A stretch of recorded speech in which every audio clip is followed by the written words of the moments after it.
ਵਾਹਿਗੁਰੂ ਜੀ ਕਾ ਖਾਲਸਾ ਵਾਹਿਗੁਰੂ ਜੀ ਕੀ ਫਤਿਹ। ਜੂਨ ਦਾ ਮਹੀਨਾ ਜਦੋਂ ਵੀ ਆਉਂਦਾ ਹੈ ਸਿੱਖ ਕੌਮ ਨੂੰ ਛੱਲੀ ਛੱਲੀ ਕਰ ਜਾਂਦਾ ਹੈ। ਸਾਰਿਆਂ ਨੂੰ ਬੇਨਤੀ ਹੈ, ਜੂਨ ਦਾ ਮਹੀਨਾ ਅਸੀਂ ਸ਼ਹੀਦਾਂ ਦਾ ਦਿਵਸ ਮਨਾਉਣਾ ਹੈ। ਆਓ ਸਾਰੇ ਇਕੱਠੇ ਹੋ ਕੇ ਆਪਣੇ ਕੌਮੀ ਘਰ ਖਾਲਿਸਤਾਨ ਦੇ ਜਿੰਨੇ ਵੀ ਸ਼ਹੀਦ ਹੋਏ ਹਨ ਹੁਣ ਤੱਕ, ਅਸੀਂ ਉਹਨਾਂ ਨੂੰ ਸ਼ਰਧਾਂਜਲੀ ਭੇਟ ਕਰੀਏ। ਇਹ ਸਾਡਾ ਹੀ ਫਰਜ਼ ਹੈ ਆਪਣੇ ਸ਼ਹੀਦਾਂ ਦਾ ਮਾਨ ਸਨਮਾਨ ਕਰਨਾ, ਤੇ ਆਓ ਸਾਰੇ ਮਿਲ ਕੇ ਇਹਦੇ ਵਿੱਚ ਆਪਣਾ ਯੋਗਦਾਨ ਪਾਈਏ। ਵਾਹਿਗੁਰੂ ਜੀ ਕਾ ਖਾਲਸਾ ਵਾਹਿਗੁਰੂ ਜੀ ਕੀ ਫਤਿਹ।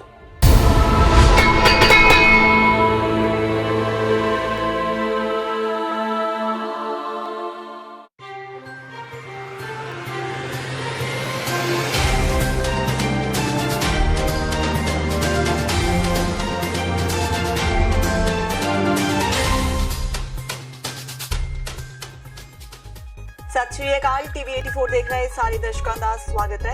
मैं हरप्रीत कौर ते बुलेटिन की शुरुआत करते हैं हेडलाइंस दे नाल। पंजाब नाल संबंधित 3 सियासतदानां नूं मोदी दी कैबिनेट विच मिली जगह। हरसिमरत बादल food processing minister, Hardeep Singh Puri नूं मकान उसारी ते शहरी मामलिਆਂ ਦਾ विभाग, जबकि सोम प्रकाश बने वणज ते उद्योग विभाग दे राज मंत्री। सूबे की अफसरशाही ते कैप्टन देही विधायकों ने चुकी उंगल, कहा अफसरशाही बेहद भारू, इसनूं नत्थ पाउण दी लोड़। जबकि तृप्त रजिंदर सिंह बाजवा ने कहा कैप्टन अमरिंदर सिंह की अफसरशाही ते है पूरी पकड़। फर्जी एनकाउंटर मामले विच हाईकोर्ट का सख्त रुख। मुअत्तल आईजी परमराज सिंह उमरा नंगल खिलाफ फर्जी एनकाउंटर के मामले की जांच लई नवीं बनेगी SIT। पंजाब पुलिस का दावा ISI समर्थन प्राप्त। बब्बर खालसा इंटरनैशनल संगठन के 2 मैंबर गिरफ्तार। पुलिस का दावा सूबे विच माहौल खराब करना चाहते सन दोवें व्यक्ति। ते चोणां खत्म होंदियां ही एक बार फिर किसान उतरे सड़कों ते। भारतीय किसान यूनियन एकता उगराहां दी अगवाई हेठ 7 किसान जथेबंदियां ने केंद्र ते सूबा सरकार खिलाफ कीता जबरदस्त प्रदर्शन। स्वामीनाथन कमीशन की रिपोर्ट लागू करवाउण ते निर्विघन बिजली की सप्लाई की मंग कर रहे ने किसान।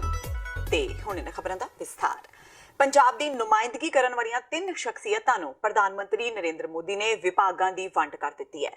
बीबा हरसिमरत कौर बादल नूं उन्हां दा पुराना फूड प्रोसैसिंग उद्योग मंत्राला ही दिता गया है। हरदीप सिंह पुरी नूं 2 मंत्रालियां मकान उसारी ते शहरी मामलियां ते शहरी हवाबाजी मंत्राले दा आजाद चार्ज सौंपिया गया है, जबकि वणज ते उद्योग मंत्राले दे ओ राज मंत्री रहणगे। वणज ते उद्योग मंत्राला रेल मंत्री पीयूष गोयल कोल है। उधर सोम प्रकाश नूं भी पीयूष गोयल दे अधीन वणज ते उद्योग राज मंत्री बनाया गया है। पंजाब वासियों नूं इस बार डाढी खुशी हुई है कि इस बार 3 पंजाबियों नूं मोदी वजारत विच जगह मिली है। पंजाब सरकार के मंत्रियों ते विधायकों नूं ही लगता है कि सूबे की अफसरशाही सही काम नहीं कर रही। कांग्रेसी लीडरों ने यह शिकवा बाकायदा मुख्यमंत्री कैप्टन अमरिंदर सिंह कोल कीता है। चंडीगढ़ विच हुई मीटिंग दौरान मंत्रियों ते विधायकों ने मुख्यमंत्री नूं स्पष्ट कहा कि अफसरशाही बेहद भारू है ते इस नूं नत्थ पाउण दी लोड़ है। विधायकों ने कैप्टन कोल शिकवा करदिआं कहा कि अजे तक बिजली दे 200 यूनिट माफ करन दा फैसला लागू नहीं हो सकिया ते कर्जा माफी अफसरशाही राहीं लागू करन दा फायदा अकालियां नूं वध मिलिया। होर तां होर सीनियर कैबिनेट मंत्री सुखजिंदर सिंह रंधावा भी अफसरशाही तो दुखी नजर आए। उन्होंने कहा कि अफसरशाही नूं नत्थ पाउण दी लोड़ है ते इस नूं ठीक कीते बिना गल नहीं बननी। कैबिनेट मंत्री बलबीर सिद्धू ने अपने शहर की मिसाल दिंदिआं कहा कि अफसरशाही ने शहर विच बुलडोजर चला दित्ते सन, जिन्हां नूं मुख मंत्री दे दखल देण मगरों ही रोकिया गया। ਜਿਹੜੀਆਂ ਥਾਵਾਂ ਤੇ बुलडोजर ਚੱਲੇ ਉੱਥੇ कांग्रेस ਨੂੰ नुकसान झलना ਪਿਆ। कैबिनेट मंत्री राणा गुरमीत सिंह सोढी ने कहा कि कर्जा माफी का फायदा किसानां दी थां अकालियां नूं होया है। अफसरशाही सरकार ते भारू दीआं गल्लां दा कैबिनेट मंत्री तृप्त रजिंदर सिंह बाजवा ने विरोध कीता है। अज गुरदासपुर विच एक समागम विच पुजे बाजवा ने कहा कि कैप्टन अमरिंदर सिंह दी अफसरशाही ते पूरी पकड़ है। बाजवा दा मनना है कि इक्का दुक्का केसां नूं छड्ड सारे मामले सरकार दी सहमति नाल ही हल कीते जांदे ने। बिल्कुल अफसरशाही कोई है भी नहीं। असीं जो चाहुंदे आ नेक काम लोगों को कराउने डेवलपमेंट का काम चल रहा वा तो एक दो थां गल होई होगी, इहो जिहा कोई गल कैप्टन साहब का पूरा कंट्रोल अपनी सरकार से अफसरों थले अफसरों से भी इहो जिहा गलतफहमी है पई अफसरशाही ज़्यादा। पंजाब ते हरियाणा हाईकोर्ट ने DGP सिद्धार्थ चट्टोपाध्याय वालों लाई गई अर्जी खारिज कर दी है।